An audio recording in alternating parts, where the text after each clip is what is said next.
नमस्कार. फक्त योजना या यूट्यूब चॅनलवर संपूर्ण महाराष्ट्रातील पालकांचं ज्यांनी आपल्या पाल्याचा आर-टी अंतर्गत फॉर्म भरलेला आहे अशा सर्वच पालकांचं हार्दिक स्वागत. पालकांची प्रतीक्षा संपलेली आहे. आज दुपारपासून पोर्टलवरती लॉटरीची प्रक्रिया जी आहे म्हणजेच निवड यादी त्याचबरोबर वेटिंग लिस्ट असेल प्रत्येक जिल्ह्यानुसार तालुक्यानुसार प्रसिद्ध करण्यासाठी वेबसाईट तात्पुरती बंद ठेवण्यात आलेली आहे. साधारणतः कागदपत्र पडताळणीचं वेळापत्रक आलेलंच आहे. 10 तारखेपासून कागदपत्र पडताळणी आहे आणि आता पालकांना उत्कंठा लागलेली आहे की पोर्टलवरती निवड यादी आणि प्रतीक्षा यादी प्रत्येक शाळानुसार कधी प्रसिद्ध होणार. तर साधारणतः आज दिवसभरामध्ये यादी प्रसिद्ध झाली नाही आहे, तर उद्या संध्याकाळपर्यंत ही लॉटरी आहे ती लागण्याची शक्यता सध्या वर्तवण्यात येत आहे. तर उद्याचाच दिवस संपूर्ण महाराष्ट्रातील पालकांना ज्यांनी आपल्या पाल्याचा आर-टी अंतर्गत फॉर्म भरलेला आहे त्यांना प्रतीक्षा करायची आहे.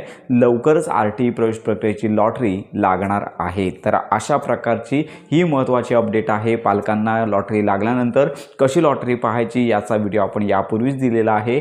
लॉटरी लागल्यानंतर संपूर्ण माहिती देखील आपण देणार आहोत. तर अशा प्रकारे तुमच्या जर काही शंका असतील आर-टी प्रवेश प्रक्रियेसंदर्भात तर आपल्या या व्हिडिओच्या कमेंट बॉक्समध्ये नक्की कळवा. संपूर्ण माहिती आणि मदत तुम्हाला मिळून जाणार आहे. तर अशा प्रकारे आर-टी प्रवेश प्रक्रियेसंदर्भात खात्रीशीर माहितीसाठी आपल्या फक्त योजना या यूट्यूब चॅनलला लाईक, सबस्क्राईब आणि हाईप नक्की करा. आर-टी लॉटरी साधारणतः उद्या संध्याकाळपर्यंत प्रसिद्ध होण्याची शक्यता दाट आहे आणि तर ही महत्त्वाची माहिती सर्वांपर्यंत नक्की शेअर करा.